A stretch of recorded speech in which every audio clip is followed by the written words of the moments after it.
their position, I want to speak about the coming of Ramadan as a reminder that as we are preparing to welcome this great month, we should continue to ask Allah subhanahu wa ta'ala to make us be alive to witness this month, because life is in the hands of the Almighty Allah subhanahu wa ta'ala.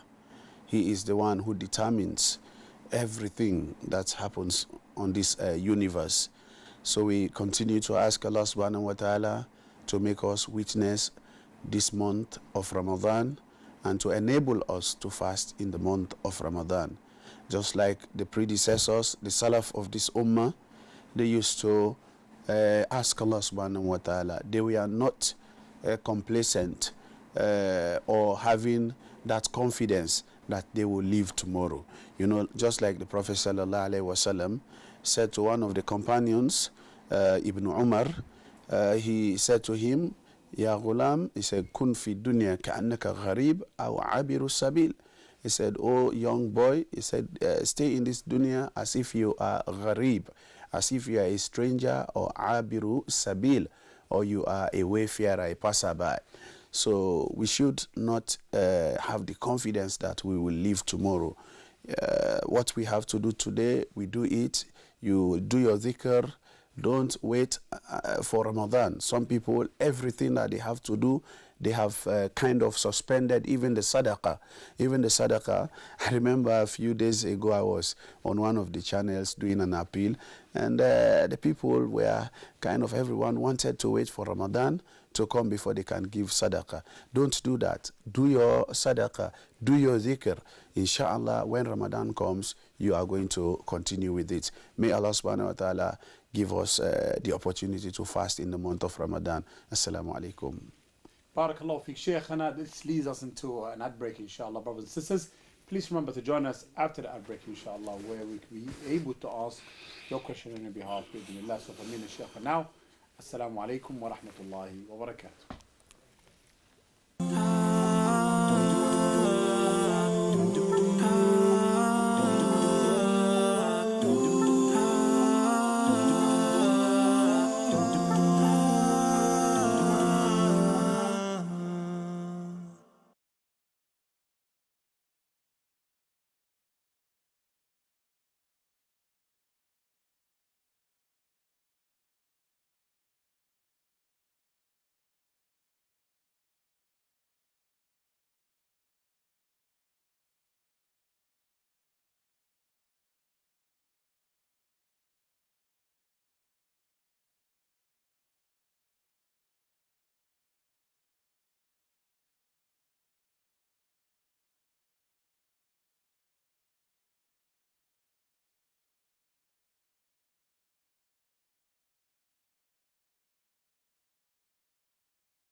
بسم الله الرحمن الرحيم والحمد لله رب العالمين والصلاة والسلام على رسول الله. Assalamu alaikum wa rahmatullahi wa barakatuh, my dear brothers and sisters. Welcome back to your show, Ask Eman. The show gives you the opportunity and the platform, inshallah, to pick up your phone and call us live here in our studio on 0203-515-0769. That's 0203-515-0769. And for those of you brothers and sisters who prefer to pick up the phone and send us messages, you can do so, inshallah, by email or WhatsApp, inshallah. And the details that you need to know, it's on the left-hand side of your screen, bi'idhnillah. Brothers and sisters, I'd like to remind you for those brothers and sisters who live overseas and want to take part in the show and they want to call us, inshallah, you can always use our WhatsApp number, not our studio number, inshallah. Inshallah, we're going to start with our show, inshallah, Shaykhana, with first question that we have by email. So, starts with Assalamu alaikum wa rahmatullahi wa barakatuh. If someone breaks their fast in Ramadan by not doing something other than having intercourse, what do they need to do during the month of Ramadan or after the month of Ramadan? If someone breaks their Ramadan, which other than doing something other than intercourse, such as eating, yes, intentionally eating, or decided not to fast for the month of Ramadan, or they will have to make up for it without kafara. No. But the Rasul sallallahu alaihi wasallam said, whosoever that breaks their fast for a day, he said they will not be able to equate the reward of that day. You see, even if walau sama dahar, even if they fast the entire year. No. If you decide to intentionally break your fast for a day, I mean, even if you make up, of course you will have to make up for that day. Mm-hmm. You have to make a penalty to make up for that day. Sure. But that day that you are going to fast for the day that you have broken will not have the same weight. Right. Yes. So for those who decide not to fast, we're not talking about because they're ill or they forgot or they mistakenly have eaten, but they decide not to fast in today. And they decided to continue their normal day as they normally do, but they decided the last 10 days, because there's people that, let's be honest here, Shaykh, there's people, Muslim, born, bred, they only fast the last 10 days of Ramadan. I've come across people like that before, and it just seemed to amaze me, why do they only fast the last 10 days of Ramadan? Because they're trying to catch Laylatul Qadr. Now, for those people who decide not to fast for whatever reason it is, can they give food basket to those people in need, or do they have to give kafara to each for every day? No, there is no kafara on them. The kafara is for the person who is unable. No. The fidya you are talking about. The fidya is for someone who is unable to fast. No. They have genuine reason for not fasting. Sure. They will give fidya. Okay. Like an old man who is very old or a terminally ill person who's got sickness that they are not hoping to recover from. No. Such people, they will give fidya. For the kafara now, the kafara which is like expiation, the expiation is for someone we know who has broken their fast for sexual intercourse.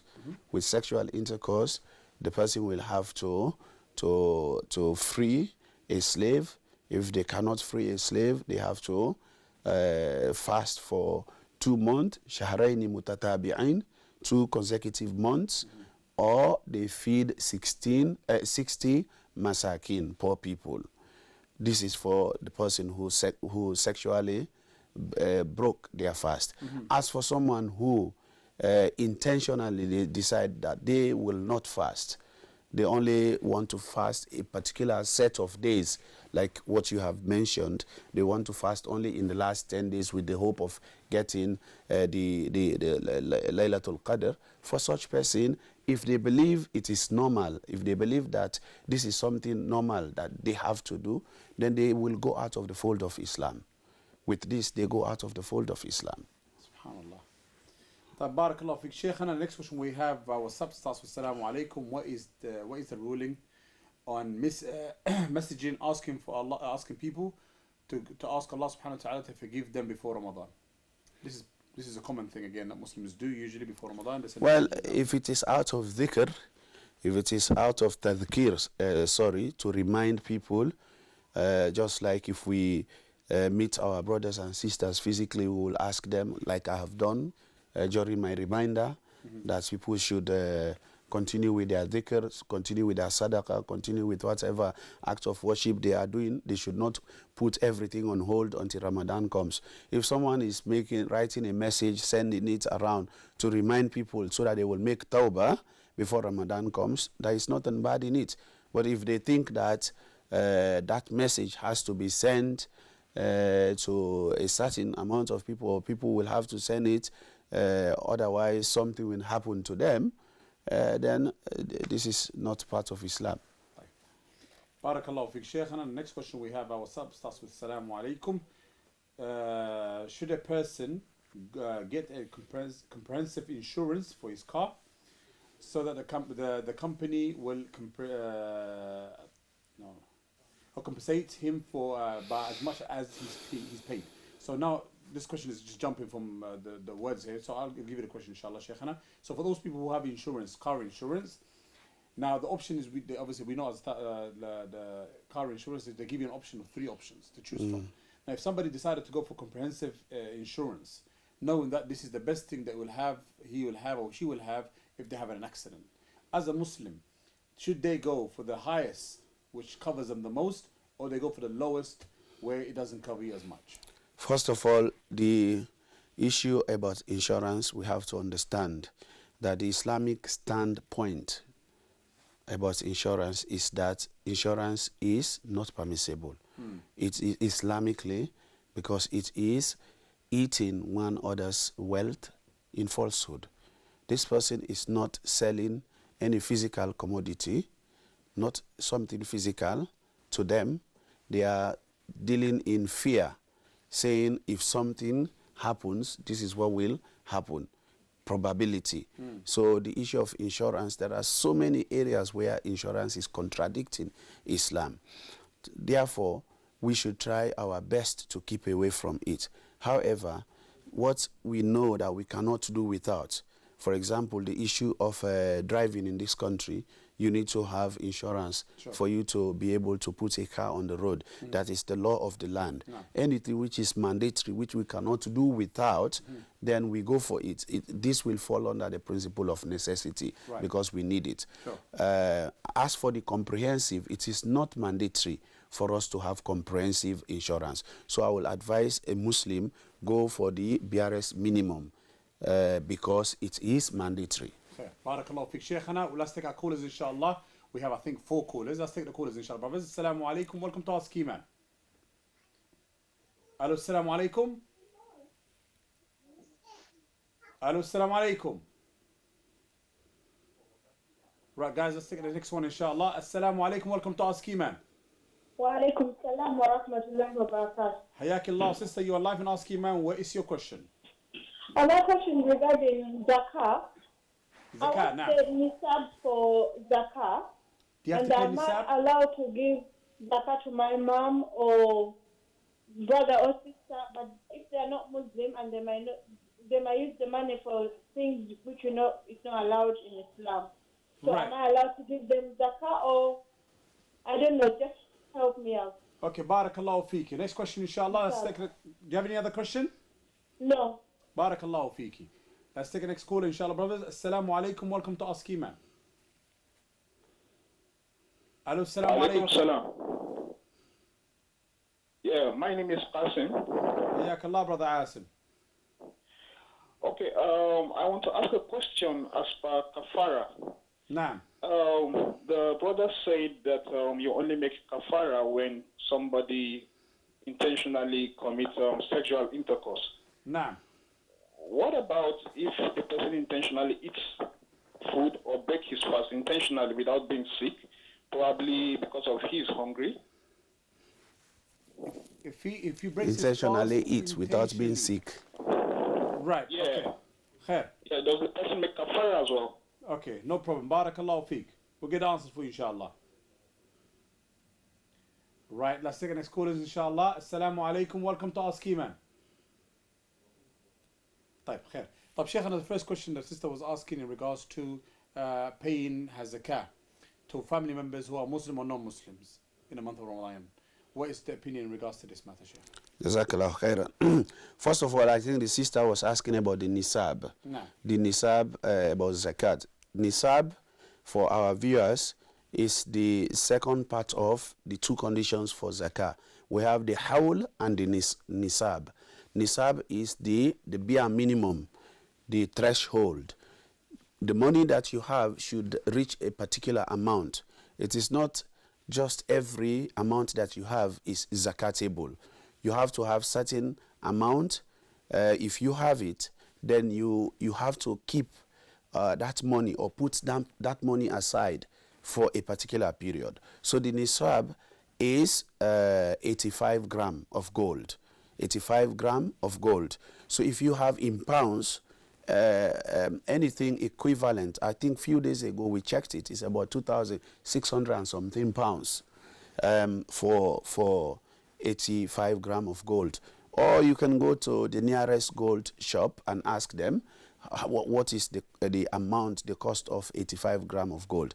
Then the second condition, which is the howl, the 1 year, is the money should be kept somewhere for 1 year untouched, inshallah. Okay. Shaykh, and inshallah we're going to continue with more of the questions that our beloved brother asked the second caller. So brothers and sisters, join us after that break inshallah, where we continue taking your calls and answering your questions. So for now, assalamu alaikum wa rahmatullahi wa barakatuh. Some people are not listening. I told them.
Big Mike.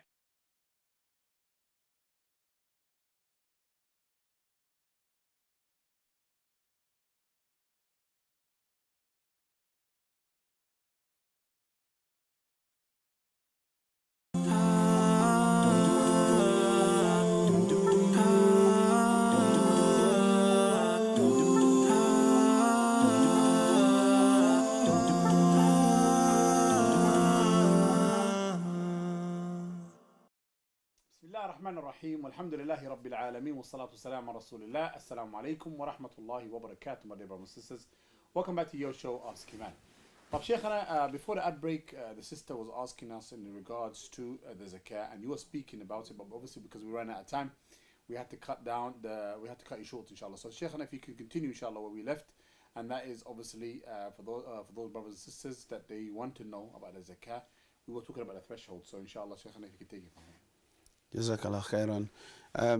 We talked about the two conditions of zakat, the nisab and the hawl.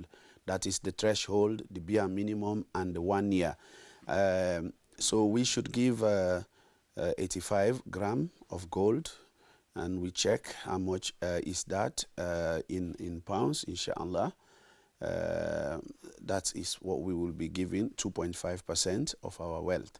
Now, regarding giving zakat to our non-Muslim brothers and sisters, first of all, for your mother, even if they were Muslim, you should not give them zakat. They are not recipients of zakat because you have to look after your mother. They are a responsibility upon you as a child. Regarding the Muslim the non-Muslim family members, they are not entitled to the most correct opinion. They are not entitled to the zakah because Allah subhanahu wa ta'ala is saying, the Prophet sallallahu alayhi wa sallam told Mu'adh ibn Jabal to tell the people of Yemen, he said, وَعَلِّمُهُمْ أَنَّ اللَّهَ قَدْ افترض عَلَيْهِمْ الزَّكَاةِ. He said, tell them that Allah has obligated upon them zakatul amwal, that tu'khadh min aghniyaihim wa turad ila fuqaraihim. So this is the catch. Tu'khadh min aghniyaihim. The zakat should be taken from the wealthy one of them, from their wealthy one, wa turad ila fuqaraihim, and should be returned. The one that is taken should be distributed to the poor amongst them. And when we say amongst them, it means the ones that are Muslims. So zakat, zakatul amwal, the sadaqah will be given to a non-Muslim, but the zakatul amwal should be given to a Muslim. Although some of the scholars say that wal mu'allafatul qulub, the people whose hearts will be softened for Islam, if they are non-Muslims, we know that by giving them the zakat, it will soften their hearts towards Islam. They will have some very good feeling, and that relationship between them and the Muslim and Islam will be good. Some people say we can give the zakat to them for that. Okay, barakallah fiqh Shaykhana. We're going to take the next caller. We haven't forgotten the second question, so we'll take it after the caller, inshallah. Assalamu alaikum, welcome to Ask Eman. Hello, assalamu alaikum. Wa alaikum assalam. You're live and Ask Eman. What is your question? What is the name Muhammad mean? Okay, no problem. What's your name? Zahir. Zahir, have you got the permission of your parents to call today? Yes. Okay, how old are you? I'm 9. MashaAllah, tabarakallah. Okay, inshallah, we'll get the answers for you, bidnillah. طيب شيخنا, before the break, one of our brothers asked us in regards to breaking your fast for no particular reason. No. Now, maybe you can elaborate on that, because I know you mentioned, obviously, in your answer originally, but just in case the brother has not catched the answer, inshallah, maybe you can answer it, or maybe clarify it for him now. Yeah, before the brother called, I was talking about if someone breaks their fast for no reason, obviously they will have to make up for that day that they have broken, but even making up will not make up, give them the equivalence in pay for the day that they have missed. And that they have to make tawbah, they have to make repent to Allah subhanahu wa ta'ala. But as far as kafara is concerned, there is nothing, as far as I know, that is upon a person who intentionally breaks their fast, other than the person who committed sexual intercourse. Barakallah fiqh Shaykh, and I'm getting concerned about this month of Ramadan, where, because a lot of the questions that we're getting seem to be about the kafara. How do we pay kafara? And like I said, and I'm sure a lot of brothers and sisters who are watching the show, they probably think, or our beloved viewers, probably wondering, this has never been heard of, where Muslims do not fast a month of Ramadan because they chose not to. Well, that is why we said at the beginning that if someone thinks that they can reduce the days, they choose to fast certain days, and they are not going to fast other days, believing that this is normal, then they are denying what the Quran has said through the explanation of the Sunnah of the Prophet sallallahu alaihi wasallam. The Prophet sallallahu alaihi wasallam said, the Quran said, "Ayyam ma'dudat." These are given amount of days. The Quran just mentioned ma'dudat, i.e., given amount of days. Then the Prophet sallallahu alaihi wasallam simplified the ma'dudat because he fasted 29 or 30 days, and he simplified it as well through his hadith that ashahru hakadha hakadha hakadha. He said the month is this 10 10 10 30 days, and the other time he said asharu hakadha hakadha wa hakadha, that is 10 10 20 plus 9 29 days. He fasted 29 at some point, and the other time he fasted 30 days, and this is Ramadan. These are the days that we have to fast. So if someone decided to reduce these days, knowing that these days are 29 or 30, then kafara ma urifa fil islami bidarura wa bidhalika yakhruj min al islam. The person is denying that which is known in Islam by default, and with that the person is going out of the fold of al-Islam. May Allah protect us, inshallah. Barakallahu fiqh, Shaykhana. Let's take the next calls, brothers. Assalamu alaikum. Welcome to Ask Eman. Hello, assalamu alaikum. Hello, assalamu alaikum. Walaikum salam. What is your name? Where are you calling us from? My name is Zahir and I'm calling from Essex. Hayakallah, brother Zahir. You called us earlier on, didn't you? Pardon? You called us earlier on to ask for the about the name of the Prophet? Yes. Yes. So what's your question now? What does Muhammad... Right, that's the first question you asked. What's the second question? He hasn't got another question. Right. Hello? Hello, assalamu alaikum. Assalamu alaikum wa rahmatullahi wa barakatuh. This is Shaykh calling from Manchester. Hayakallah, brother. How are you today? Alhamdulillah. Alhamdulillah. Alhamdulillah. What's your My question? question to Shaykh is, Shaykh, in a situation where people say that they find 5 days working quite long hours in which they feel the hardness of fasting, and they're happy to keep the fasting at the weekend, but they're happy to compensate the missing fasting at some other time. What is the ruling on such a situation? And are we talking about adults here? Yes, adults, of course, yes.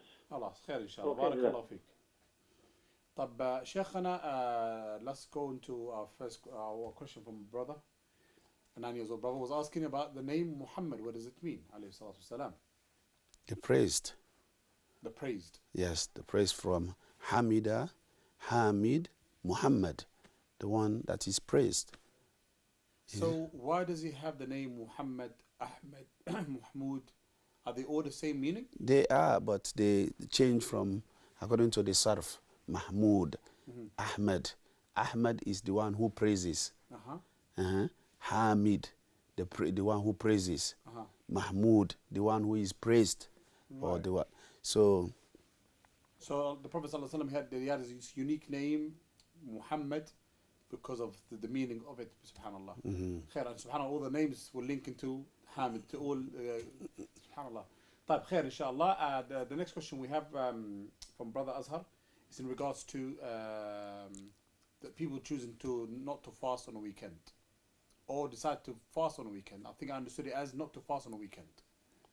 no, I think Brother Saeed, Brother Azhar, yes. Azhar was saying if someone think that it's difficult to fast and then they leave the fasting for weekend. For the weekend. For the weekend. Khair, good, inshallah, Shaykh. I wouldn't be able to ask you this now, inshallah, so we'll have to ask you after that break. Okay. As you know, the times are just getting so quicker, subhanallah.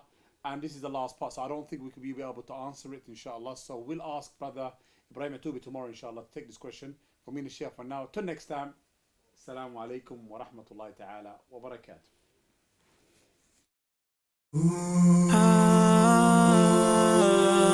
Don't